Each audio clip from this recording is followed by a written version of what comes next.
Welcome everybody here to the X-Bomb Sports Live Show. My name is Andrew Valentin, and welcome to the new format. If you're seeing this right now, it is a pre-recorded show. We are no longer live at the Illinois Media School in Lombard, in O'Hare. I don't even know where we are anymore. I'm at my house. I'm at my house. Scotty is too, so I guess you get to see kind of where we live, but I'm not going to show everything. Just a relic of the past from when I was in high school. That's all you get right That's there. crazy. Yeah, I know. Dude, it's like the only things I have hanging up is like, remember when you were in high school football? That's it. And it's one season where we went to the playoffs. That's all that is. We almost went to state. That's all that's up here. It's how you want to talk about. Trust me, I'm not that person, folks. I'm not. I am joined, of course, by Scotty Kiefer, my man, who's on the board as well. Scotty, how you doing, man? I'm doing fantastic. World Cup started yesterday. I'm going to Boston tomorrow to go see Scotland in the World Cup. Yeah. It's going to be a lot of fun. It's going to be awesome. Yeah, absolutely. And speaking of the World Cup, we're going to be talking about that here, obviously. Had some games drop down, like you said, start of the World Cup. We're going to preview it a little bit deeper, get a little bit more into it. Of course, we got to talk about the Brendan Sorsby thing. We got to talk about the Protect College Sports Act, because you guys were mixed on that for sure. But I got a good number of emails where people being like, yeah, that's right. And other people being like, what the hell is this? And we'll get into the NBA finals too, because I didn't think it was going to go this way, but you know, Game 4 really made some people very upset. Yeah, and honestly, the whole series has, but we'll get into that, to be honest. Yeah, absolutely. But obviously, real quick here, ladies and gentlemen, if you want to check us out anymore, you can find us on all the social media platforms, on Facebook, everything, Instagram, Twitter, at XBomb Sports. You can find us right down there. You guys can check it out right down there. You guys can see. We've got our social medias as well if you want to follow us too. Hit us up with your comments, questions, opinions, things like that too. Hit us up on those social medias or on our own social medias, or of course, xbsportsofficial@gmail.com. We appreciate that as well too.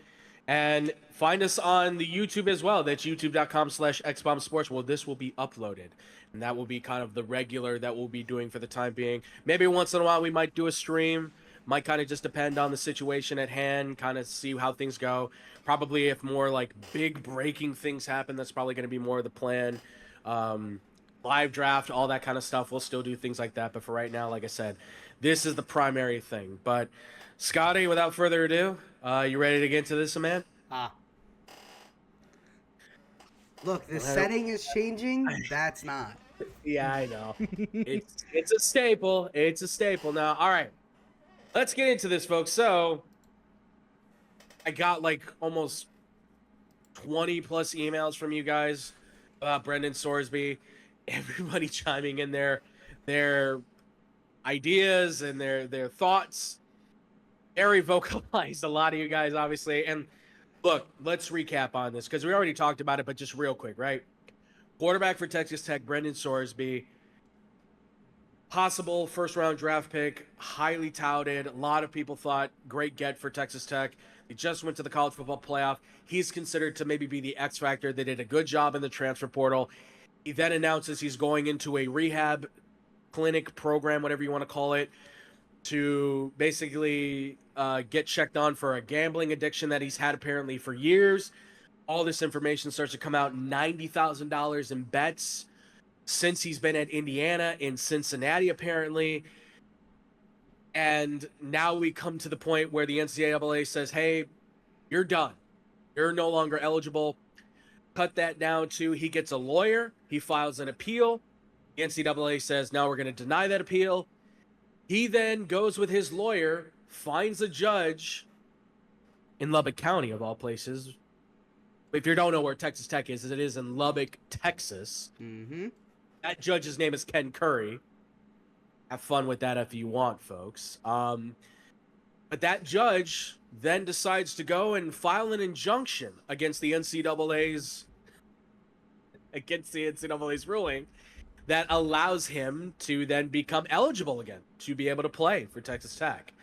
And now the NCAA has since filed an appeal against that judge's injunction that will now that will now not be heard until February of 2027.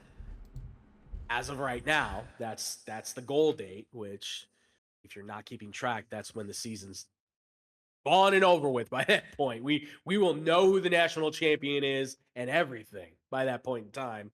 And on top of that, you now have the Big 12 with I think all the schools basically being like, how could you do this? How could and everybody's being like, something's got to be done here. Georgia and other schools are saying, hey, we're not going to play you in football or any other sports. Texas Tech is like, we'll sue. Brendan Sorsby is like, if Texas Tech goes along with this, I'm going to sue Texas. Like, we're in litigation station, folks. Like, the trains are all pulling in and the paper's getting thrown down on the judges. Yeah, my brain is just getting fried from just thinking about this. It's just a crazy situation. Like, it's just like everything about it, from the fact of, you know, what he was betting, when he was betting, because apparently we found out he was betting at Indiana on the team, yes. Which I know he's not playing, but that's getting into a whole different conversation. Mm-hmm. That's insider stuff. He knows, obviously I would bet that he's probably betting on Indiana to win, hopefully, and not trying to tank. But obviously he can't. He wasn't really playing at the time, so he doesn't really add anything to that. But right. Then all of the stuff in the courts and stuff, and trying to get around this to where now he's going to play. Like, it is just a very insane situation that's happening. No, and that's the, I mean, the entirety of this situation is that this is a young man who's clearly, he's struggling with a problem. He has an addiction. He's already admitted to that. He's admitted to, I believe, most of this information. He's been forthcoming with all of it on what's happened here and how it's happened. And yet, because of that, even still, he's accepting responsibility for his actions, which I give him credit for. And he's saying, I need help. I'm going to go ahead, help. Great. And yet somehow I still feel like I'm against him, because it's like, but you still want an in to go back to college football, which, you know, look, as somebody who's been on the inside of this kind of situation of dealing with this kind of stuff, the last thing you want to do is put yourself in the same position you were in when you developed the problem. And that's part of it, right? That's part of where I'm just kind of like disgusted, and we'll get into that a little bit deeper. On the cusp of this is everybody's looking like, okay, well, who's to blame in this whole situation, right? I mean, for sure, Brendan Sorsby is going to catch a bunch of the blame. Of course, you made the decision on this, but it's addiction. I'm not going to fully put everything on him. Everybody wants to put their thumbs on the NCAA, right? They want to push down and say, it's your fault. I'm going to say this is just me. Scotty, obviously you might have a different say. For me, with the NCAA, I put them as culpable as, to quote them, lack of institutional control, if you will, where you had every opportunity to jump on top of this whole NIL transfer portal thing. You could have stopped a lot of this, but instead you decided to not put your own thumbs on the button and say, we're going to push it and we're going to put rules in order. They were the parent that had the teenager come to them saying, we're adults now, we've got this. And they said, okay, you've got it then. You have full autonomy over your life. We won't do anything. But at some point, the parent has to step in and put the rules in place. Yeah, I mean, they're not going around stopping any of this, and this is a long list of things that the NCAA is not going over and not grabbing by the horns and just taking care of it. They're not doing that with a lot of things. They're letting a lot of things slide. They're letting a lot of things loosen up, and how the structure is, it's all changing. And so the fact that this situation's happening and you're going to actually let him go play, given this is all still also currently still happening. Like, yeah. This, I mean, you have the AD, obviously they're going to stand by his players, but like, you have the AD out there standing up for him. This is a tough situation to just say, come August, come September, he'll just be able to play and we'll be fine. Yeah. Well, and Kirby Hocutt is the believe I said that right. Hokud is the athletic director for Texas Tech. He basically came out with his whole statement on X. He wrote this on X Twitter and said the situation is hard, it is new, and there is no perfect answer. I disagree. There is a perfect answer. It's he's suspended and he's done. Like Not allowed to play. It could be even just barred from playing college football ever again. The information I got from insiders was the NCAA is going to make an example out of him, and I thought that they would even after the injunction. I thought that NCAA would still say, "Yeah, you're eligible, but you're suspended for the whole season." So if that's the case, that you're hearing that, oh, they're just going to make an example. So you're basically saying that everyone could just get away with this, or even not even just get away with it. They could just work around it and figure it out. Which is what he did. They didn't even give him the hammer. They gave him a rap on the wrist, 2-game suspension. 2 at the beginning of the season of a cupcake schedule as it is already. I was going to say, I would like to know who they're playing. I would love to know who they're playing. One of them is Albany Christian. Who cares? Who cares? They're going to win by 50 whether he played or not. Yeah. The other one, I'm trying to look it up right now. Apologies, folks. The other one right now would be, Oregon State. Oh, who, is not that good of a team out in the Big 12 and the Pac-12 anymore. The new Pac-12. I think it's the Pac-8 now. It's the Pac-12 plus Mountain West. Let's not get it twisted. Let's not get it twisted. But so he'll be back in time for the Houston game. Oh, a Houston game where Houston actually might have a good team this year and actually do something. Yes. Yeah, let's get him right back in for a game that if Texas Tech lost, that would probably ruin their season. Oh, of course. Listen, you got to have him back in time for the conference games. You got to. You got to. So much. And look, I don't know Ken Curry. I have not looked him up here. I don't know I'm assuming there's probably some sort of an affiliation with Texas Tech, right? Lubbock County judge, fan, maybe even an alumnus, right? Something like that. Apparently, this is also going, this whole meeting that they're going to have about this injunction is going to go before the Texas Supreme Court, I believe it was, which, if I'm not mistaken, a lot of people have said, oh, yeah, there's Texas Tech alumnus on that Supreme Court. So then the whole game feels rigged, right? Even though this thing is in February, even if the ruling did come out way in February, the game is rigged against everybody for Texas Tech to still come out of this and be a winner. That's what it feels like no matter what. This whole thing has been set up for. He's admitted to this situation. He's even tried to say, I'm going to try and reprimand for my consequences. And yet at the same time, we're still going to reward him. And reward him by what? Putting him back in a spot where now he's going to have $5 million to work with in a place where he gained his addiction. It was very prominent. And you're going to sit him out for 2 games, where in those 2 games, he's going to just go nuts. You're putting him in the position where this could exacerbate everything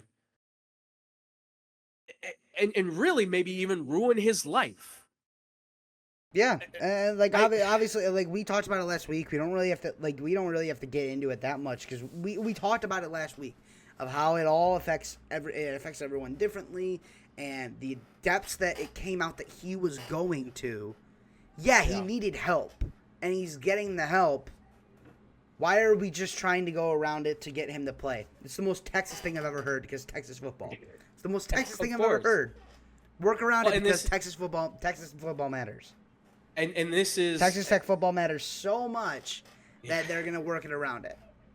And we've talked about it on this show. Longtime listeners know this. We've said it till we're blue in the face. If you wanted another example of it, welcome to the world of if you're famous, if you're popular, if you're rich, you can get away with anything.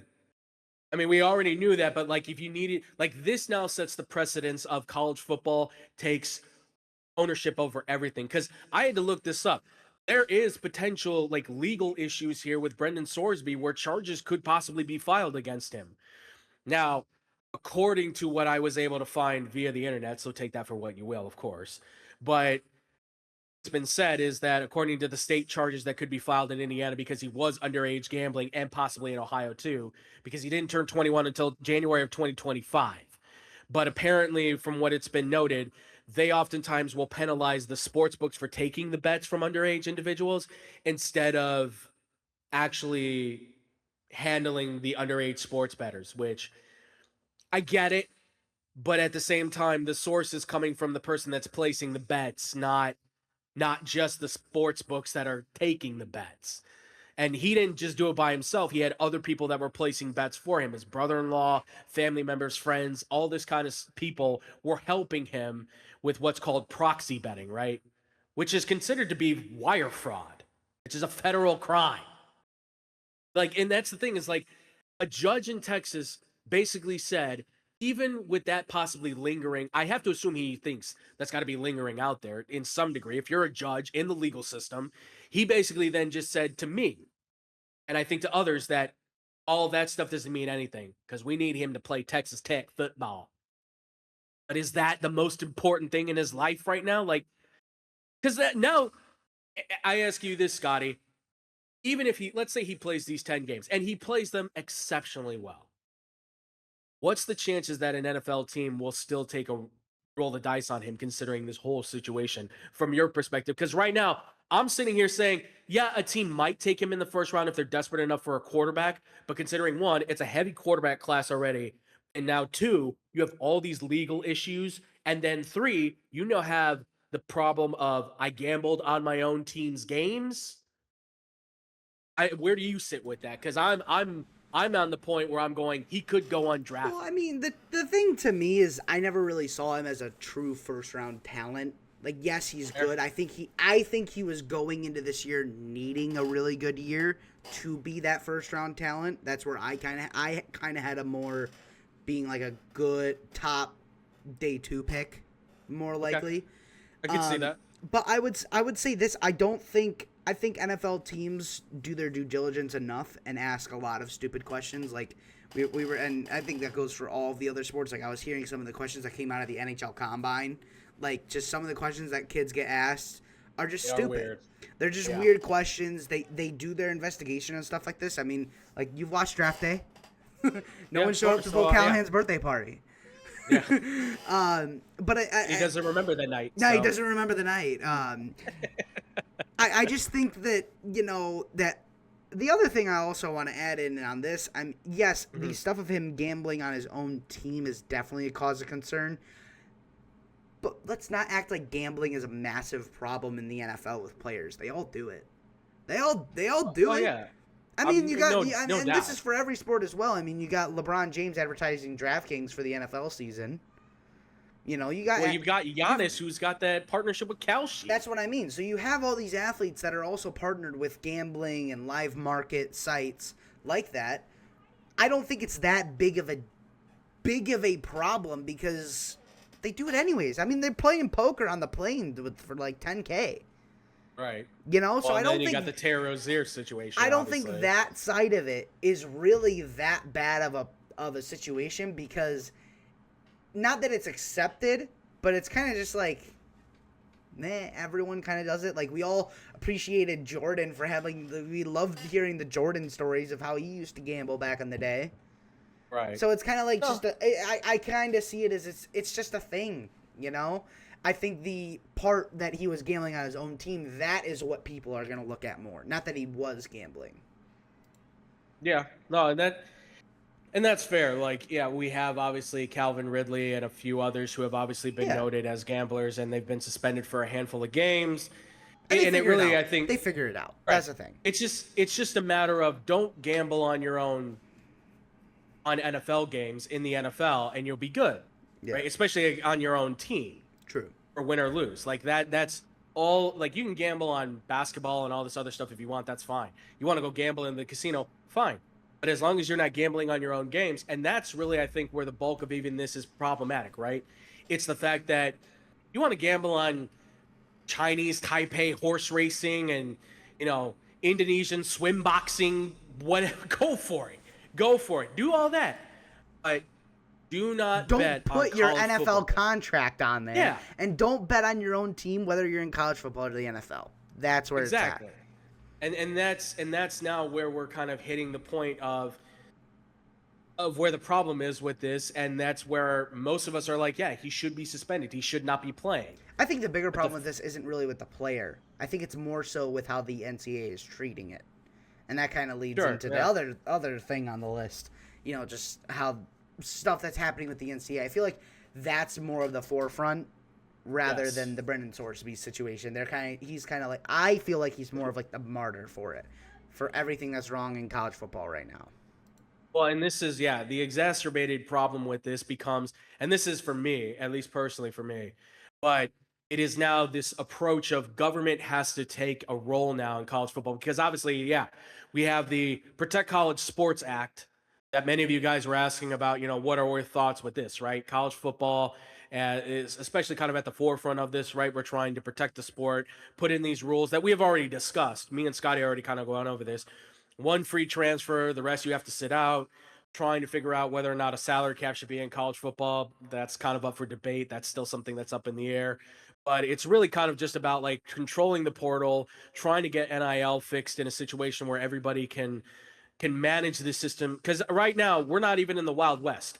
We're in like the Pilgrims landed on Plymouth Rock, and you're just trying to survive era. Like everyone's trying to get theirs the best way they can. And so, yeah, you've got this bill that's now being presented, and I'm fine with what's in there, the language that's in there. My problem with that whole thing, though, becomes that you're going to Congress to have to enact something that the NCAA should have enacted on. And that's not even on the NCAA. It's just, why does Congress feel the need now to have to put in this action? Is the Why NCAA so incompetent that they can't figure it out themselves? apparently, I thought Like that they were trying to actually, put this is yeah. like they handle all of these sports, and for some reason they can't handle this because they've let it get too big for them. No, I don't understand it. Like they were saying for months, even a year almost, like, well, we're putting things together, we're trying to figure it out, we're putting rules in place, we're getting, like, they were talking about having all this order, right? Oh, we've got it. We like that was the whole thing. We've got it. No, you don't. You clearly didn't. I mean, by now we should have seen something put to paper. Instead, all we heard was like, we have an outline of an idea, and it's like, so you have nothing. You're using the same jargon that we've, by the way, heard from politicians before, which is where a lot of this kind of gets linked up. And then I listened to the whole, everybody sat down and like Nick Saban giving that whole little speech about protect. And look, some of what he said I agree with, like on the forefront. The problem I have with here though is that he's talking about protecting the other sports.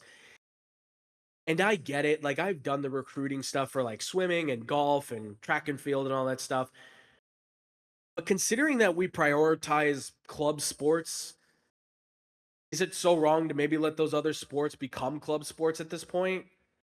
Like, I'm sorry. Should college football really be flipping the bill for the rest of the sports out there? I know they make a lot of money, but all of the TV revenue that they generate always seems to have to go to the other sports as well. Should they really have to share that wealth? Is that really on them? And also, take this for what you will. Like, everybody's argued this about the coaches. Like, do they deserve such high payrolls? Like, how much did Nick Saban make as a head coach? And you're arguing for, well, we have to protect sports. Well, why don't you take a pay cut? Maybe we can save women's volleyball and women's field lacrosse. Like, I mean, like the things he was saying, again, the subtext of what it was, okay, you want to save college sports, fine. But at the same time, too, this Protect College Sports Act that you're vouching for, it doesn't feel like it should be coming from this source. It doesn't feel like this is something that was necessary. Now it's necessary because the NCAA didn't do anything. But it just feels like you're letting. I'm not a fan of politics and sports and religion and sports and all this stuff crossing over. I know it always will, but this just feels like we're going into a new boundary now where we're letting Congress debate and dictate how college sports should be going, specifically really with college football. It feels like at the core of it. See, the thing is like I feel like the NCAA has let college football get so big that it's just never going to go away at this point. And so the fact that they are stepping in, like I feel like someone does need to step in, because I am on the side that I think that college football makes so much money that they should be able to pay for a lot of other things going on at the school, or going on at the schools, going on in the athletic departments, all of that stuff. Yeah. My thing is, it's more on the fact that the NCAA couldn't decide this and it's going to Congress. That's more of the thing that I think is just funny with it. Yeah. Is that the NCAA couldn't seem, because to me, I feel like that's just common sense. Sure. Yeah. No, definitely. It's just frustrating because the college we're seeing the college ranks that should be controlled by this one entity that says, well, we are going to govern every sport. We're going to be the overlookers. We're going to make sure everything stays clean and stays functional. And they've sat there twiddling their thumbs, kind of going like, well, they'll figure it out, right? Like they'll need us at some point, and they've kind of just been like, if you guys don't want to take part in this, then we'll figure it out ourselves. And when we need things fixed, then we'll just go above you to the court system, just like Brendan Sorsby did. Brendan Sorsby tried the NCAA and said, I want back in. And they said, no. He said, all right, then I'm going to go to the judiciary system, and they're going to give me what I need then. I mean, and he just happened to find probably one of like 1,000 judges, I'm sure, in Lubbock County that probably would have been like, yeah, what you want, what you need, like we'll let you in. Like, makes sense to me, sure, but at the same time, it's unfortunate that we've come to this point now where that's where we have to head. No longer, like, what is the role of the NCAA? Then why don't these conferences just do what they're supposed to do and govern themselves then, maybe? Like, why don't they just be at the forefront of the control of, like, the Big 12 manages the Big 12, the Big 10 manages? Nobody, like, everybody has their own thing then. Yeah. Everybody can rule themselves. Everybody can manage, which, I mean, yeah.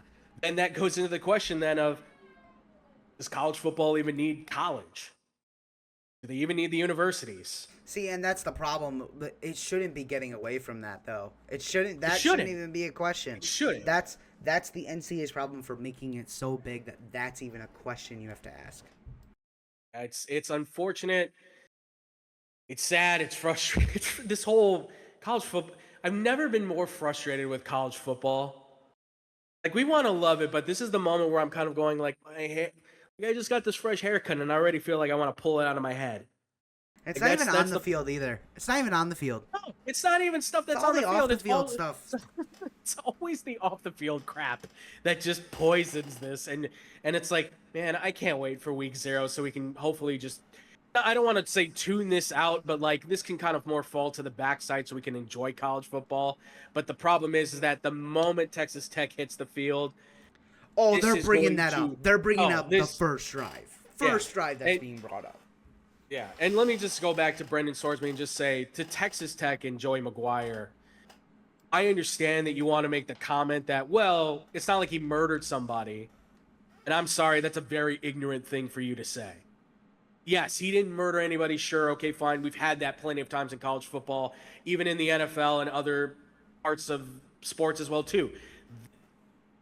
It's still a problem. It's still addiction. Don't downplay it like, oh, it's this small minor thing.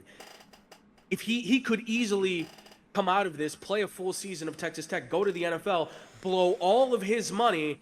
I don't know if anybody's watched 30 for 30 broke, but he could be on that next.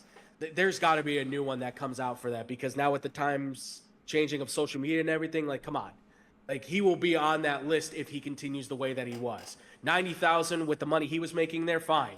Give him $5 million plus what he makes in the NFL. He could be broke by the time he's 25.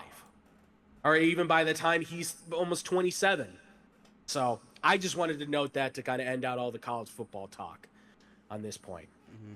All right, let's move into the next one, because you guys were asking about the NBA Finals. And some of you Spurs fans were going, what the hell? Because, yeah, look, I was really hoping that this would kind of at least be 2-2 in the series.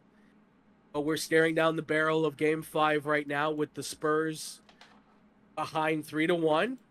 And the New York Knicks finding a way to survive in advance. I'm I am shocked by what I've been seeing from this series thus far. I did not think it was going to be this close. I gave a lot of encouragement to Wembanyama's the best player in the league, the face of the NBA. He might be able to do some real magic here in the finals.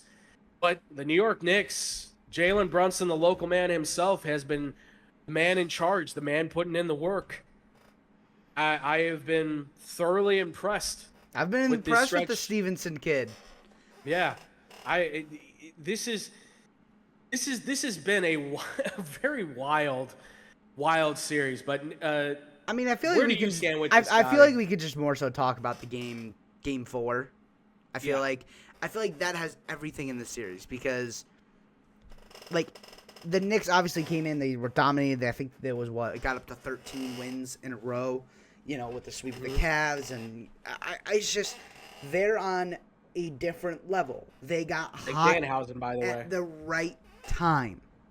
Yeah. Now, did Danhausen have anything to do with that? Probably, but I digress. On the court, they got hot at the right time, and it's just crazy to also think that we watched these two in the NBA Cup earlier in the year.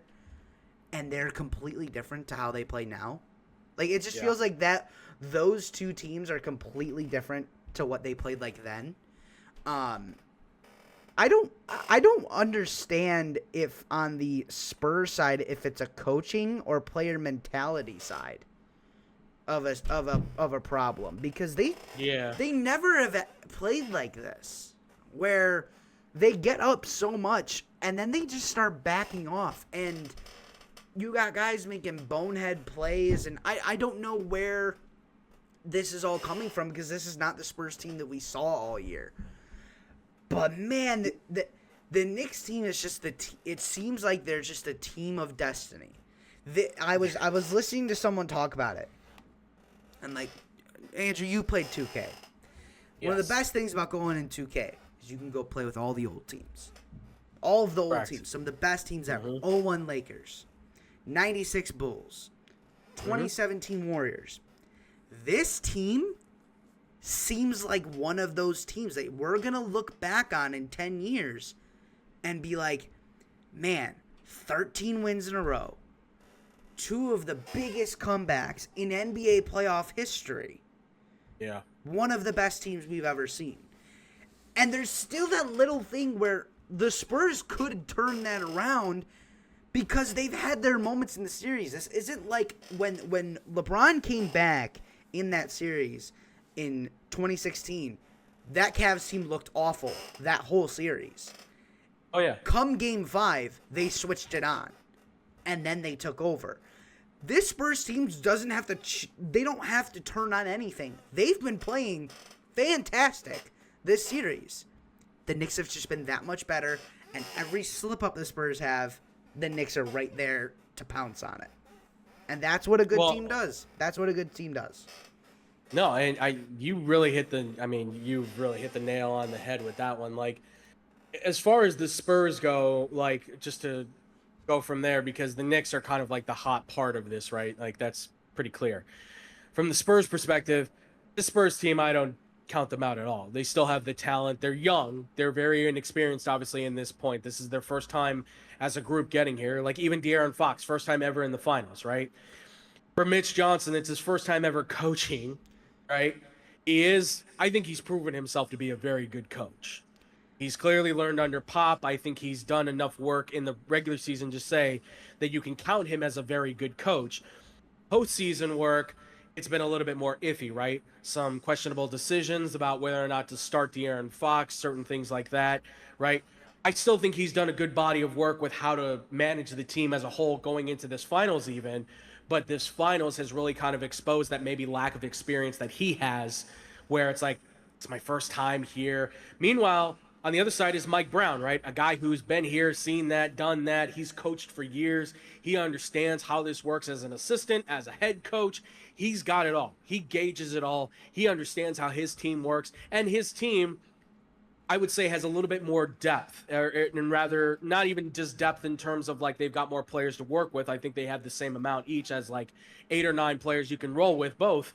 But it's a matter of like They have Alvarado, they have Robinson, they have guys that really they can put out there, and they're just a little bit better than that of what the Spurs bench is.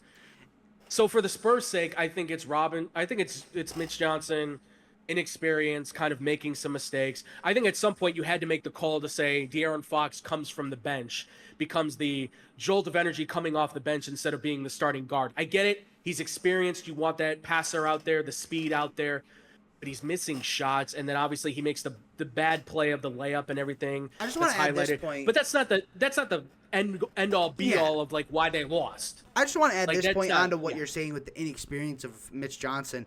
You know, obviously, like you said it, you nailed it.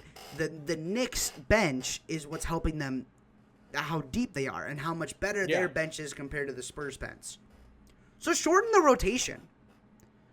Make that call to say these guys aren't going in. We need to keep our best guys out there because when we put the bench in, they go on a run and we're losing these games. Shorten the bench then. Run an 8-man rotation. Run a 7-man rotation. That team has enough to do that even if you start De'Aaron Fox. You're telling me Vassell can't play, you can't put him in a point guard position to give Fox a little bit of a bench, a little bit of a break? All right. You can run that kind of situation. For some reason, they won't do that. They want to run that 12-man rotation or 11-man. They won't shorten it. That's where I think they're losing it right now. Yeah. Well, this past game they did. They only went with 9 guys, which was good. Yeah, but like you're you said, doing that. You're doing that down 2-1 already. They should have been doing that from the start. That's the thing. You're already in a position where you're down on this, so now you're trying to make the switch when it's already a little too late. You're behind the 8 ball. You're trying to play catch up on this. And then at the same time, too, where you're rotating guys in and out of, it's not really translating, right? You're not getting, like, you only played Carter Bryant 5 minutes when, you know, Champagne, I like him as a player, but he's 2 for 9. He's 1 for 7 from the 3. He had 1 game. That's what you get out of your bench guys. You're going to get 1 game out of them. You should have allowed. Don't overpush them. Yeah, you should have allowed either Keldon Johnson or Carter Bryant. I know it's kind of like taking a risk, if you will, because they're kind of young and inexperienced too. But so is Champagne. Like, give these guys an opportunity to go out there and they might shine for you. Bryant can jump off the bench and be a spark plug that can dunk it, give you that energy, give you that kind of rise. Keldon Johnson's been a big shot guy for you down the line throughout the postseason and even into the regular season. He's the 6th man of the year for a particular reason. Like, everything they have done thus far made sense, and then they get to the finals and it feels like you said, all of a sudden there is now a shift in how they're reacting, and the Knicks now look like the team that has all the answers. And maybe that's because Mike Brown, like I said, he's been there, done that. He did a great job by telling look, Karl-Anthony Towns, he told Karl-Anthony Towns, hey, look, man, we love the fact that you can get 20, but can you just get rebounds and pass out? Because we have all these shooters. So if you get the rebound and you pass out, we're going to be able to get a mismatch somewhere. Someone's going to come free open, and you're going to be able to hit a big opportunity for us to be able to score some points, and we can get a win. And it's been effective, right? You get the rebound instead of trying to do the putback. What's he doing? He's passing it out to Jalen Brunson, who can then start the action and get it to Josh Hart. And OG Anunoby coming out of nowhere, just looking like the guy who's probably I know it'll be Brunson that probably wins MVP. You can make a solid argument that OG Anunoby has put himself in that conversation. I think you can make the case that OG should win it, actually. I think OG... Especially after Game 4. Yeah. Like that, he put on a spectacular form of shooting, and then at the very end has the presence of mind to be able to say, right when that ball hits that net, I'm going. I'm launching myself up there to go get it. And the fact that not a single Spurs player has the thought about that. Not even their own presence of mind to be like, 7-foot guy is not even in a position where he can fix that. Which I didn't understand why he was not. Yeah. I get it. You don't want goaltending. You don't want to give him a foul because you want to try to get the win. But like, even if you do foul him, so what? He gets the foul. It sucks, yeah, because it's the end of the game then and you lose. But at least try for the opportunity to grab the rebound. Something like there was a lack of awareness in those final minutes. I'll tell you what. Can blame. I'll tell you what, there was also, this only needs to be mentioned a little bit, there's also a lack of awareness in these referees. These referees are garbage. And honestly, I think this is putting the entire NBA on display. Like, we've sat here and complained the whole season about this, and for past seasons, this is more of a league-wide thing. It's not just this game. The refs are just a questionable bunch. I was actually talking with someone. We were talking about maybe there has to be more referees on the court to be able to look out for stuff. I came up with the idea that there should be one for every 2 players on the court, so 5 referees.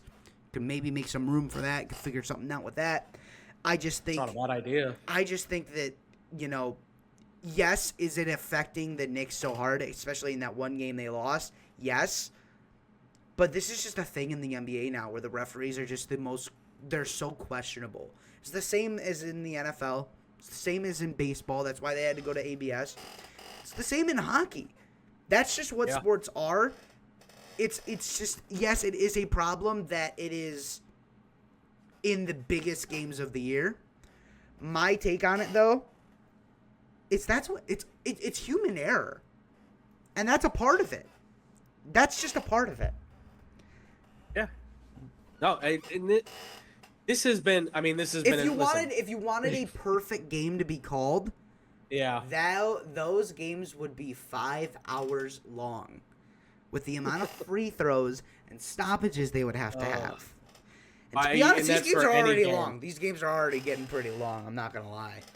No, but here's the thing: this has still been an exciting, great playoffs for the end. Like the awesome thing about this is that the playoffs themselves have been fantastic. I think for the NBA. Yeah. Like the viewership, I believe, is up another like good 10-15% again. The finals are hitting all-time ratings. Obviously, New York and your new marquee face of the NBA is in the finals. Wembanyama. French people are watching. Is up.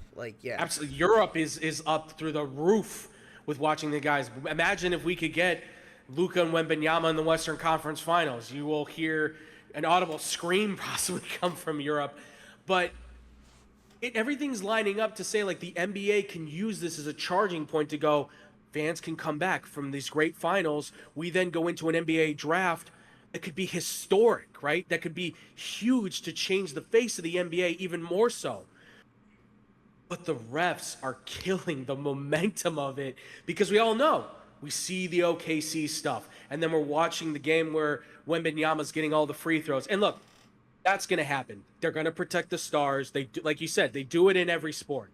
They do it in the NFL with the quarterbacks. They do it in basketball with their stars. Yes, folks, they do it in hockey. Watch Connor McDavid constantly, anytime, if you wanted somebody, go watch the man in Pittsburgh himself. Anytime the 2010 Sidney Crosby got hit, it was a penalty on the other team. Swear to God, every time. Every time he got hit. Penalty. That guy is the luckiest player. Let me tell you, he is one of the luckiest hockey players I've ever seen. I've never seen a man just get tapped a little bit and get called for. I mean, what forecheck where? I didn't see anything. I didn't see any hip check. What are you talking about? But Scotty, you and I both, we understand that that's the way it goes, but it takes away a lot of the element of the game in so many ways. You're losing a competitive nature of it.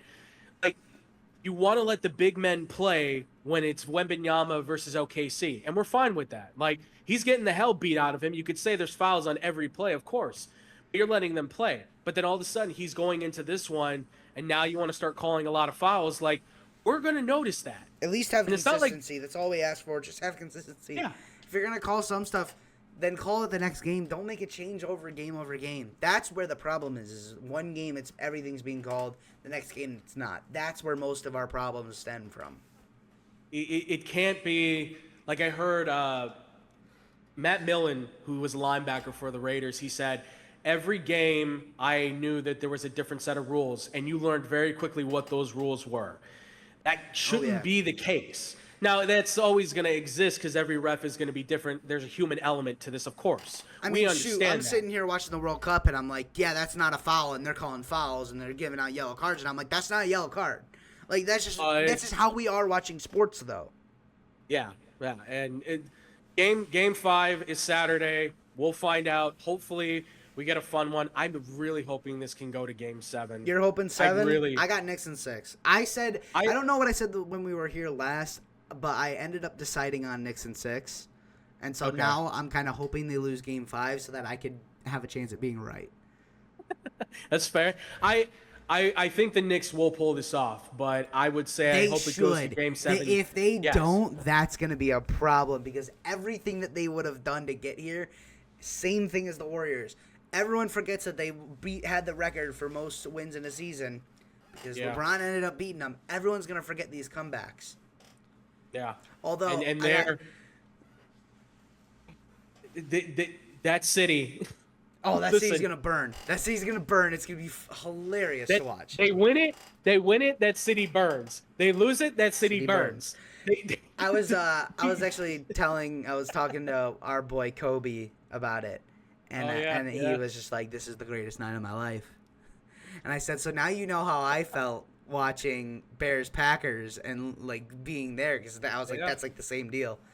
But yeah, we'll see what happens, folks. Saturday could be the deciding day. We'll find out. But Scotty obviously is all dressed up for a moment in history that we always love here on this show. World Cup time, folks. We're in the midst of it. We got the first 2 games already down underneath us, with Mexico obviously gaining their victory, and South Korea. yeah, Correct. they South had Korea. a comeback win over Czechia. Yes, which was I was a little shocked. I thought maybe Czech would possibly still get the draw, but South Korea pulls it off, and I'm already thrilled. I mean, those were already exciting games. Awesome stuff. I even watched the opening ceremony because I'm always fascinated by it. Shakira has not aged a day. Like, she's not a vampire. She has to be. Like, oh my God, she's gorgeous. I know. I was just watching the one for Canada too, and the Canada one was even really cool as well. They have Bublé out there, which I was like, "Hey, I'm a big fan of Michael Bublé. He's pretty cool." But like, it's just fun. Yeah, he is Canadian. Yeah, I always forget that he's Canadian. Yeah. I never can remember that. But no, this is like the best time. I mean, I think we can kind of go over the groups and kind of just give our little thoughts on certain teams. Obviously, but obviously, I'm going to Boston. I'll get into that once we get to Group C. Group A, we already heard the teams. Mexico should probably just take care of it. Like you said, was hoping I'd get to see a little bit more out of Czechia, but they just didn't. Korea even took off their best player and then scored the game winner. Like, that's just... It's crazy. I couldn't... That's insane. Yeah, just nuts. Insane. But moving on, Group B, host nation Canada. Yeah. They're playing Bosnia and Herzegovina right now. Canada's losing 1-0 at home. What a way to start Canada. What a way to start Canada. Ooh. Jeez. And then Switzerland. I have you guys. Yeah, Switzerland versus Qatar later. Qatar's probably going to end up 4th if Bosnia is actually going to pull this off. I think they're probably a shoo-in to maybe get 3rd. So Qatar's just not that good of a team. They got the World Cup, but they were not that good of a team. They were the only World Cup team, from what I remember, that went 0-4 in history. Like, they don't have anybody. I'm sorry, they don't have anybody. Switzerland at least has some dudes. They do. Have some players. Honestly, I think this isn't even like a great Swiss team, but they are still probably gonna win the group. Just for the teams they have to play. I would take them over Bosnia, and I take them over Qatar. That should be enough to get them first. Group C, honestly, over the past week on Twitter, this has become the group of death because it's Brazil and Morocco. Morocco was in the World Cup final last time, but Haiti goes out there and wins 4-0 in their friendly last week. And then you got Scotland, who also won like 3-0. So with the new format of like 48 teams, you're probably not getting those groups anymore where they're just dominating teams. But this is like the closest thing you might get in. I mean, Haiti's not a team to look bad on. They're in like their golden generation right now. This is the best turnout they've had in a long time.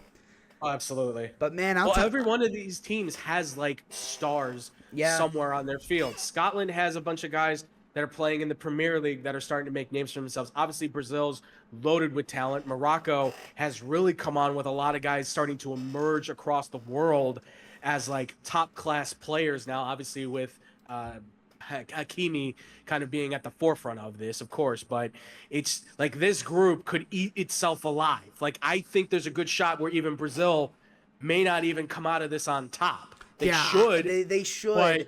But the first time really playing under Carlo Ancelotti, who's one of the greatest club managers, how is he going to be with the nation tournament? How's he going to be with that? Vinny Jr. and Neymar, baby. How do you handle that? I know.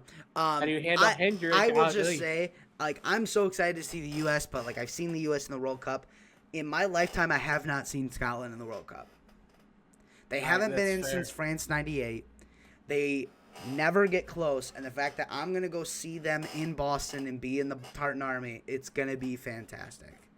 I think they have a good shot to go third. I think they're a shoo-in for third.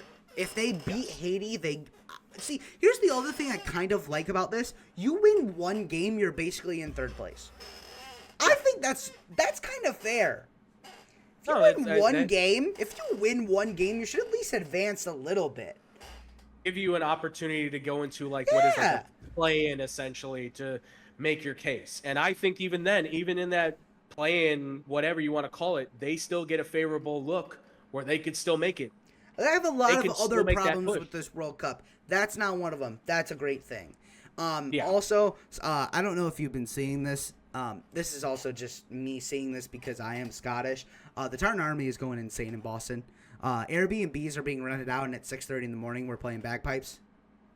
Yeah, I've seen the Twitter videos from Barcelona and a bunch of others. The flight's in. They've ran out of beer. Yeah, and people are coming off like just upset that they ran out of beer. There's one I saw where a guy, he got off the plane, he put his suitcase down, and he just like laid on the seats. Like he just like called it a day, and he's like, I'm passing out here, I'm done. Like clearly he's like, baggage, don't even need to worry about it. Like I'll get there later. Yeah. So I love it. It's like they're showing up and showing out. And again, it's a good team. It's still a hard group that they're gonna fight through, but they might be able to surprise. Yeah. I also just love seeing everyone coming to America for the first time. And, like, the little things that we take for granted are just new to them. Like, the girl that discovered ranch. Yeah, I'm not even that big of a ranch fan, but she's like, yo, we need this. We need this. I thought it was like a world thing. Apparently it's not. Too. I liked the one guy that came to Chicago from he's a famous creator, came to Chicago to watch Germany play the US. Yes. And he's like, yo, Portillo's. They got a milkshake with a cake in it. And he's like, this is the greatest thing. And then he goes, yo, the flyover thing they do, fantastic. Goes hard. It's awesome to because I've watched those videos where it's like European guy or rugby player watches NFL football for the first time. Yeah. It's fascinating to watch them, like their eyes light up, and it's like, oh, this is what it's like, and they get excited, and it's like, oh, okay, so the world is into it. And when they come here and they discover all that we have to offer here with all the different shops and everything and all the crazy things we create, it's awesome to see their reaction. And I just hear the people be like, why don't we have this over here? Yeah. And then, hearing other people who are like, oh, but if we had this over here, we would all be dead from like diabetes and like heart attacks. Like dude, the one guy that's in the deep south and he's going to Buc-ee's at 1 in the morning. Like, it's hilarious. He's just all of them are going to Buc-ee's too, and I think that's so funny. It's like world. I didn't realize how world known it was, but like it is noted as like the best, like number one, and everybody in the world's like, if you go to America, you gotta go to Buc-ee's, and it's like they have to be making a killing off of just like, I didn't know I'm waiting for like in Lithuania in the middle of nowhere we just see a Buc-ee's just sitting there because it's like we have fans clearly from the World Cup, so why not expand to the rest of the country? And then I really feel bad for this one girl because like all of the teams are all in like all over the country. There's one team in Indiana, so I think it's Sweden. She came over and she's like, you know, kind of staying around the team, and she's going to travel with the team to go everywhere. Yeah, they're in the middle of nowhere in Indiana. Like, middle of nowhere. There's absolutely nothing. Good luck finding your way, because which way is north? Which way is east? The sun. Yeah, right. If the sun's not out, you're so screwed. Like your GPS doesn't work, no signal. Good luck. You have to do like one of those. What is it? The stick whatever that has Yeah. the Y in it. You got to do like one of those. Which and be side like, does "I moss think it's grow this on? way." Yeah. What side does moss grow on? That's right. All right, back to the groups. The USA should handle Group D, but they will probably end up second. To be honest, I feel like Turkey's a Australia and decent Turkey team. can give them a run. Like, I'm not gonna downplay Australia. Like, there's a chance that like they could surprise and catch USA off guard. Like, USA just has to put the pressure on. You can no longer keep up this we'll score and then play back on defense, that MLS type of mindset. No. And I'm also concerned too with how all these reports about the team being a little bit disgruntled with Pochettino and how he's handling the team and how he's kind of managing the whole situation with the team and the squad and the substitutes. There's too much dysfunction here that says that something may break for this team, not necessarily on the field, but off the field, that could cause them to. I'm not saying I still think they will finish at least second. But you should finish first. This should be a clear finish first. Especially in this group, like they should be finishing first. And that goes for the same for this next group. Germany should be finishing first, but I have Ecuador winning the group. Because Ecuador is just fantastic this year. Ecuador's defense is deep. And then Cote d'Ivoire, they should be third. And Curacao, they have a great team, but they're all from the Netherlands. So, like, I mean, they'll probably just end up fourth. There's like one player from Curacao on that team. There's one player. They've got enough blood in their lineup, in their line to count. It's how it works. Speaking of the Netherlands, they actually kind of have a tougher group with Japan and Sweden. Like, I think any of those three will probably end up there. Tunisia is going to just end up in fourth, or Tunisia, however they say it. Sweden should give them a run for their money. Japan too, because they're fast. Although they did just lose like their captain, so like, and they also lost Matoma. They lost Endo and Matoma, so like Japan's playing a little hurt there. Group G: Belgium, Egypt, Iran, New Zealand. Although they got Tim Payne, I don't know if you get the lore with Tim Payne. I don't know if you've been seeing that. Yeah, I have. I've been seeing it. Although they got him, they're probably just gonna end up fourth, like or third. Like they might sneak into fourth. Belgium unless should he is like it. a hero. Yeah, he's on the bench. I'll give. Yeah, I know. I'll give Egypt. If anything, I think they will finish second on this. I think they can still maybe make some noise, possibly on Belgium, because this is just not the same Belgium teams we've seen in the past. Yeah, no, it's not. They're all older. Yeah, like that golden group that they had in 2014 and 2018. They're all older now. Like, yes, they're still on the team. They're all older. That team was so young. But now they're just that older. They're 10 years older. You know, 7 years older. It's great to have experience, except for when your legs can't keep up with your brain. Spain should handle Group H. They're just gonna run through everyone. Like, they're gonna win every single game. It's more of a battle who's gonna get fourth, because like Cape Verde, Saudi Arabia, and Uruguay, they could all probably finish fourth. This Uruguay team is I'm not a fan of this Uruguay team. Really. They don't have anybody, not of reasonable nature that I can find. Here's this one that's actually scary. Was Group I: France, Senegal, Norway, Iraq. France should take first. Senegal should have won the African Cup of Nations, but all of that stuff happened with them. And then Norway just have Odegaard and Haaland that are just gonna. Like, honestly, Haaland's he's a dark horse. They're a dark horse for everything. Like, people have them pretty much going deep just because they have one player. But he's also like the best player in the world. So people are putting bets right now on Haaland to possibly break the scoring record. I could honestly see it. Argentina have a pretty easy group. Algeria and Jordan and Austria, they should handle all of those guys. Even though this Argentina team is not as good as the team that was out in 22, they should not be going as far. Portugal. Allow me to correct myself if I can on Argentina. I forgot Messi was still with the team. I thought he was retired. Apologies. Yeah, that was weird. That was weird. I know. I forgot. Nah. That's my bad. Speaking of guys who you think would retire with the team, Portugal should top Group K. But God, Andrew, I would just love to see Portugal win the World Cup.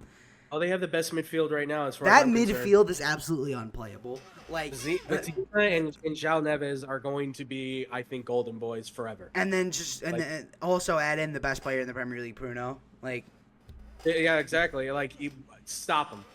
Find a way to stop them. It's crazy. And the crazy thing is too is that you can. I think the smart thing would be bring Cristiano Ronaldo as a substitute off the bench, bring him in the 60th minute, and have him go to work. Like, you can have a 2-goal lead. He'll give you the 3-4 goal lead, and he can still walk away. Possibly, this team could make the final. Yeah. This team is good enough to make the final. I'll be honest. Praying, I have them winning. Like, I don't know if it's a little bit of a bias. I actually have Portugal winning. I think having That'd be great. Silva, Leao on the wings, giving it either to Ramos or Ronaldo, and then just that midfield is just absolutely deadly. I actually have them winning. The defense, I could see it honestly. And what better way for? This is probably going to be Messi and Ronaldo's last World Cup, and there's a good shot, by the way, down the line. Argentina and Portugal meet. I think it's quarterfinals they could meet. Yes, they could. Which will probably be the most watched football game ever. And whoever wins that game, that will not they will not let that down. To finish it up, Group L, that will be your solidifier. England will handle Group L, but they are not winning the World Cup. This team is awful. This England team is awful. You left off so many stars. They left off so many great players that should not have been there. And it's not even like this team is really the worst team of England we've ever seen. No, this is like just there's other guys that should have been included in the roster. They should have been part of the squad. Why they were left off? I don't what Tuchel was thinking. I don't like force his hand if you're the federation, something. Yeah. If you're the English, do something and say you need to have these guys a part of it because they will help you win the World Cup. You mentioned a few names the last time we were talking about this. Why we're not seeing? Why is Harry Maguire not on the team? Why is Cole Palmer not on the team? Why is Jordan Henderson on the team? Like, we kind of went over it. It's oh God. Who do you actually have winning though? I said Portugal, my backup and kind of like my main team to win because I'm also just rooting for Portugal to actually win it. Is I'm taking France. The Spain team is good, but I think they're walking into the tournament very injured. Yeah, and France is just a great team as long as Mbappe is handled. Well, and that's the thing is even like I think I'm going to put my money for Spain to win it. That's where I put my money. My heart is telling me that France will win this because even if you handle Mbappe, Dembele has skyrocketed through the roof since his days at Barcelona and become one of the top world-class forwards out there that anytime he has the ball, he's a threat to score. True. Like, he's just one of those guys now. Their midfield is strong. Their defense is strong. I even trust their goalkeepers. I mean, they have solid starting and back. Like, across the board, that team is filled with superstars that come from every level, not just PSG. Yeah. Like, they have guys all over. Spain, like you said, they're walking wounded. They've got guys, too, but they've got a lot of younger guys. They'll be there for years. They'll probably win a World Cup at some point down the line, but you kind of need Yamal to be out there. He's like their whole offense, and he's hurt. Yeah. He's walking into it hurt. He plays at 80%. That's great, but he's going to get. It's not about the group stage. It's about getting into the actual quarterfinals and the semifinals when you're going to start taking a beating. You're going to get smacked around. Guys are going to attack him at will. They're going to try and get him out of the game. He's going to be out like the first games, and then my guess is like when they bring him back, he's not going to be at full where he's not going to play the full. He's not going to play the full 90, and if he does play the full 90 and they go to 120, he's not going to make it to 120. No. I can't see where he is, which I understand whether you get like guys like Torres and all these other guys that come through that have speed and endurance and all of that, but he is the deciding factor. Yeah. This is his stage to be able to take a part of, and it sucks because he got hurt just before all of this, and now you're going like, this was kind of your moment to shine, and now now are we even going to be able to see the best of him when you were hoping? I mean, look, I'm not sitting here saying we were going to look at this guy and be like, oh, this is the next coming of a Pele. Like, no, I don't think it's on that level. But people are promoting it like that. I know, yeah.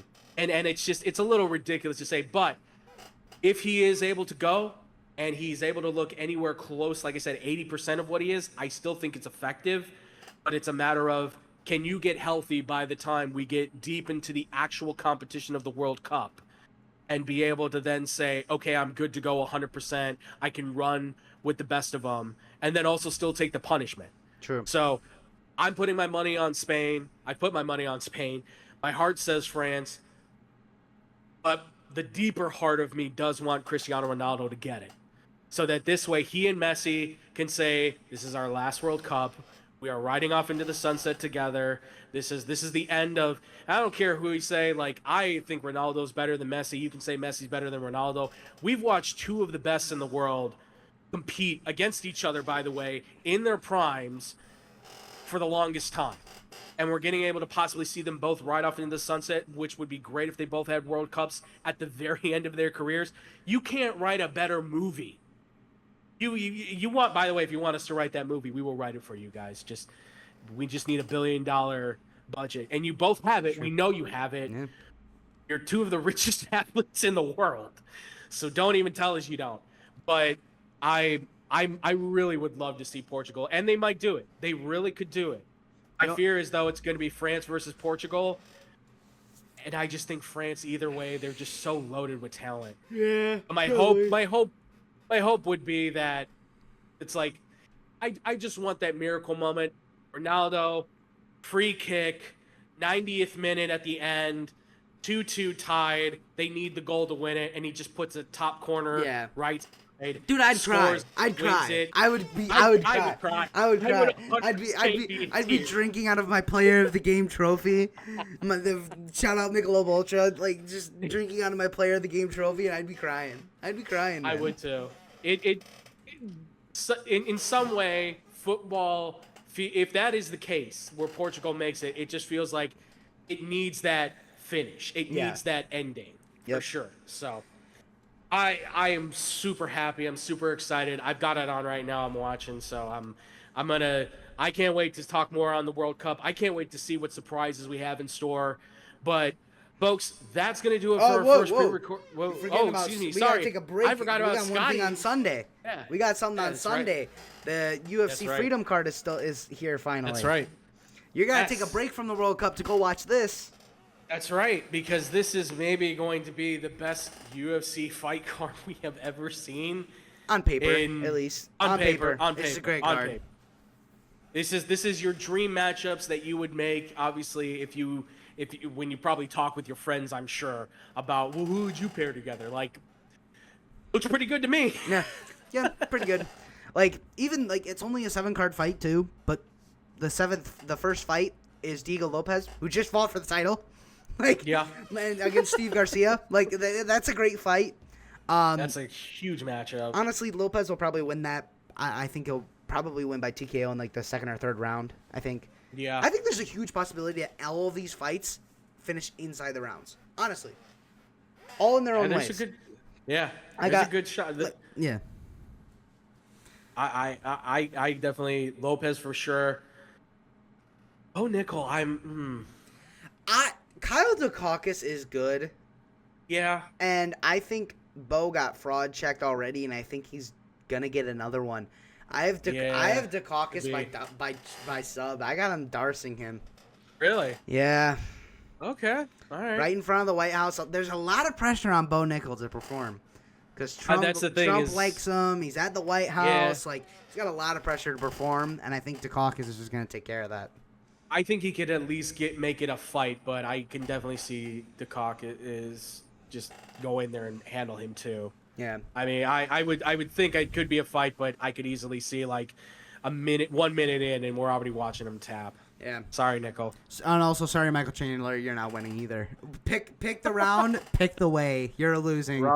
Ruffy, I love him. Huffy's gonna win by. I got him by literally Spartan kick him. Legit Legit, he's just gonna kick him in the face, and he's gonna win. I saw got something him where like it's- my wheel kick or Yeah. up ahead. Like he's just gonna knock him out with leg kick. I saw something that said that his camp is like this is just like a rumor report I saw. His camp is manufacturing stuff to make him hate Michael Chandler even more, so like he really goes after him. That's great. Like super aggressive, which I'm fine with. I'm not the biggest fan of Chandler. I'm not the biggest fan of Michael Chandler either. Nothing with his political stuff. It's really just I don't really like him as a fighter. I'm not a fan of his. Call out McGregor all you want. I still think he will win, even to this point. Sorry. And you know who I am a fan of? I'm a fan of Josh Hokett. I think he's gonna win. I think give a couple years ago, Derek Lewis pulls this one off. Frochek's an upcoming prospect. Not now.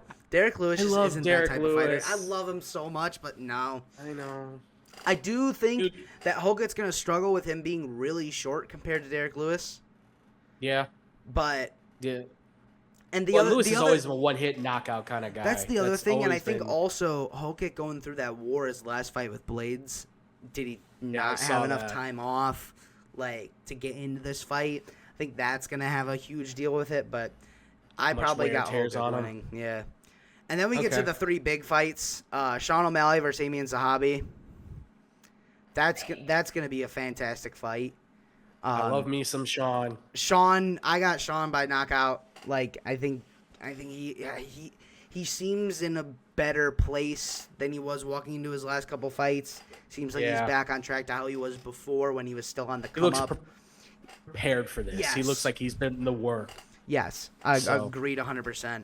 And Zahabi's good. Don't get me wrong. I just don't. This is a matchup that favors, I think, more to Sean O'Malley's the body work that he can put together. 100%. He's a hell of a striker. He's got that length in his arms. He's just long and gangly looking, and yet there's so much toughness about him. He's UFC's version of like Darby Allin. You can throw him around, and he still finds a way to bounce around. Yeah.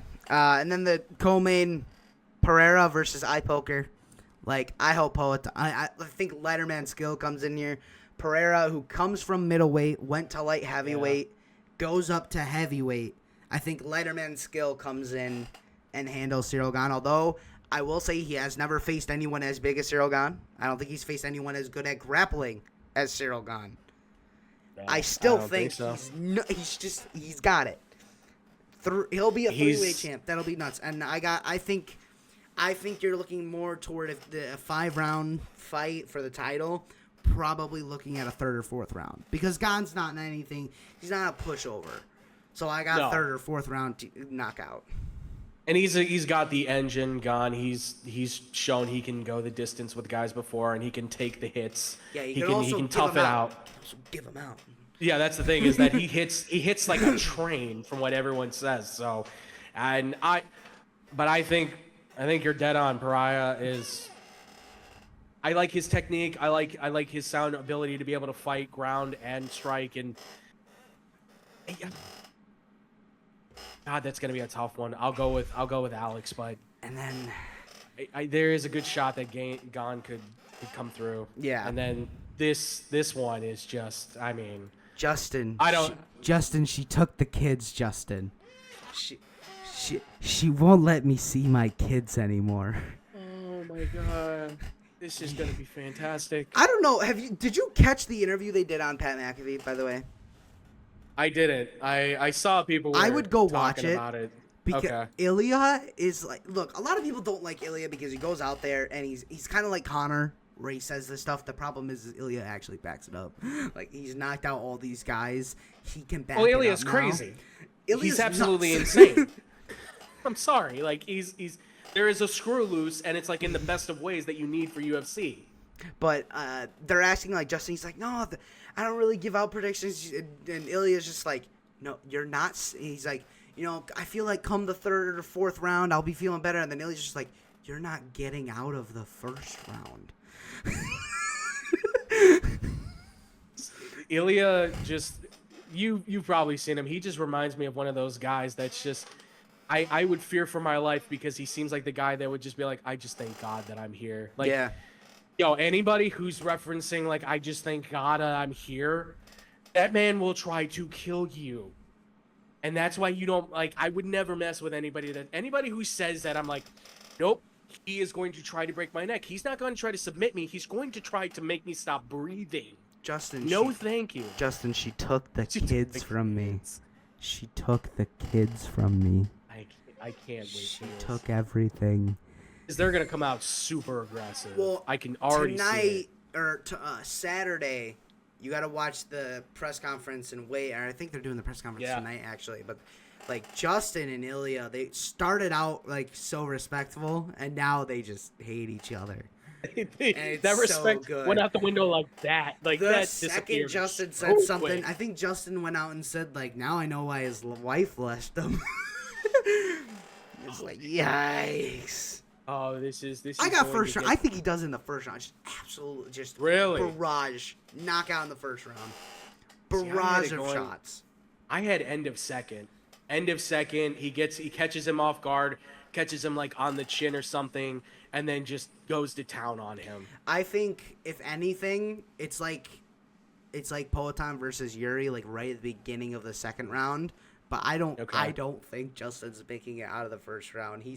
Tell me how the canvas tastes, Justin. If he doesn't back, like, the hope I have is that for his sake, he can back this up and take this the distance. Because if he doesn't, there's a lot of people that I think are going to start losing some credibility with him. Not that he's not a great fighter. He is. He's fantastic. But you lose this one quickly. Like, you say that. You lose in the first round like that, there's going to be a lot of people that go, like, I mean, is Justin really the guy that we want to call a champion every time? Like, do we want to see him have the belt? True. Like, I will say this, like, obviously we're talking and our expectations are so high. I don't want to dampen it, but you need to remember that they are fighting outside. And from hearing Right. some stuff, not many of them have ever fought outside before. Nope. Sean has. He used to fight outside all the time out in Montana. Yeah. But, like, other than that, a lot of them don't really fight outside. Have never fought outside in their life. The elements can take place at any time. And then it's going to be hot. It's going to be like 90 degrees on Sunday. And then also, it's at night. The bugs are going to be nuts. You're going to see fighters going around and Swatting away. away. Mosquitoes, flies, the Yeah. ticks, the gnats, and all that. This is going to be interesting because, like we said, on paper, this should be like fight card of the century. Put this in Vegas, every fight would go down the exact same way that I'm saying it is. But because it's outside, we just don't know. And I was talking to some of my sources inside that are, in camps of the UFC, not any that were like involved in this, but what they were saying is, like, when they're at the arenas, they replicate everything fantastic, no matter if they're in Vegas, if they're in Rio or London or Abu Dhabi. They replicate the fighter experience of going through and the routines exactly every single time. Because this is at the White House, fighters actually don't know what they're walking into until yesterday. Yeah, which I can't fathom to think, like, you put the crowd out there, what's that atmosphere going to be like? And like you said, at night, humid, hot, bugs everywhere, like elements possibly could play into it. Like, what happens if, I don't know what the forecast is for Sunday, but if anything 94 were to clear, change- but it's going to be like, it's going to at night, so it'll cool off at night, but right, it's going to be but hot even during still, the day. The canvas is going to be probably slippery as well if it's humid. I was gonna say moisture is going to build up over a period of these fights, and even just at the beginning of the fight, you're gonna have to find a way to keep that thing as dry as you can. Also, to be fair, 'cause that otherwise crowd guys are is going gonna to be slipping and dead. sliding. That crowd's going to be dead because they're not Yeah. there's no actual fans inside because it's at the White House. They can't really just sell tickets like they would at Vegas or anything. So everyone's going to be across the street. So it's going to be a pretty dead, like, not dead crowd. Like, you're still going to have a lot of people in there and probably some cheering, but, like, You're gonna hear it in the distance. yeah, it's not going to be anything like a normal UFC fight where you hear, like, you're going to be able to hear a lot more shots now because it's not going to be as crazy. You got the elite in there, so No, I am still excited for it. I think it's but going to be fantastic. I can't I wait. think it will. I I had to make sure, like, I was actually worried that my flight back was going to be interfering with that because I've been waiting for this You're ever not since they missing it, announced this. yeah. I'm not missing it. No, I can't wait to see it. I'm keeping fingers crossed it does live up to the hype. I think it will. I'm expecting it to. The matches look like they're going to be fantastic from just the matchups themselves, but you never know. You never know. So we'll see if Dana White got this one right or not. Yep. And maybe outside may not be the way to go next time. Who knows? Just thought process. What do you think of the venue? Seeing the claws that are calling it. You know, it's interesting. I think it looks pretty cool. And it looks cool. I think it It's looks just- cool with the background, but like if you just Yeah. put the claw out in the middle of like a field in Nebraska, I think it'd look pretty Yeah. weird. But like Yeah. given the fact that you can like still see the White House and still see kind of like the mall on the other side, like I think that's what makes it look cool. Yeah, the setting around it definitely accents the look of itself. Yes, if you were to put this in the middle of like where Burning Man's at, like it's Yeah, gonna look like right, one of it's those gonna look cages weird. where it's gonna look like one of those cages where you see the motorcycles that drive around in a circle going upside down in it. Like that's what my mind goes to when you said desert. I'm like, of that. Oh my god. yeah, like that's where my mind went to. I was like, you said in the middle of nowhere. I went in the middle of the desert. I could totally see the guys in the motorcycles that going around in circles and circles on that thing. Totally, if you just put it into like that sphere look, you could definitely see that. Like, look at all the tree. Like you're just going in a circle. All you're doing with a motorcycle. Yeah, right. It's not a sport. Come on. But it should be fun, folks. It should be fun. Oh, and the And- NHL playoffs have been fantastic, by the way. Hopefully the Canes can pull through. No one wants Vegas to win. One game away. One game away. One game It's away. been fun too. It's been a fun series. And I don't blame coach at all for Vegas for pulling the goalkeeper. Like, Nah, I don't either. Or Carolina, you- to be fair. no, absolutely I not. don't blame Like, Carolina. They both. I give them credit where credit's due. Can Vegas pull this off? Maybe. Maybe Carolina though is playing hot right now. They are on fire right now. So good luck to the Hurricanes. Hopefully their owner can stop being cheap with Portland. I'm just saying. All right, well, folks, that's going to do it for our show here, ladies and gentlemen. Thank you all so much for watching us. We appreciate it, listening to us. Guys, like I said, this is going to kind of be the new format for us. Fridays, we're going to try to figure out what we're going to do through the middle of the week as well. Like we said, we want to try and do that. We were planning on Wednesday, but it didn't really pan out the way we wanted to. So me and Scotty will try and talk about what kind of days maybe work out for us, and we'll try to see if we can get more of these videos out for you guys so we don't have to bump everything into one condensed show for sure. But let us know what you guys thought. Brendan Sorsby, the college football or the college sports saving act, whatever it's called.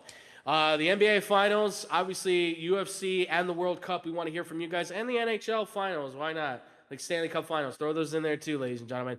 Let us know what you all think about that stuff. Let us all know your opinions, your thoughts. We appreciate you guys. We love you guys, all that good stuff. You want to find us anymore, obviously, we're going to be on the YouTube channel. That's at youtube.com/xbombsports. You guys want to find us on our social medias. My personal one is at the Fluffy Guru down there. Then you've got Scotty's as well. Scotty, what is yours? Because I can't see it. Okay. I don't have this same thing that Scotty's got in front of him. He's the tech man on this one. Also, too, all the social medias at XBomb Sports on all the good stuff. Facebook, Twitter, Instagram. TikTok will be coming back at some point soon. I promise you we are working on that as we speak. And then, of course, any questions or comments or things like that, xbsportsofficial@gmail.com. And with that, ladies and gentlemen, thank you all so much for listening. Thank you all so much for watching. We'll see you guys next week for another fantastic show. And as always, much love. Peace out, Boom Crew.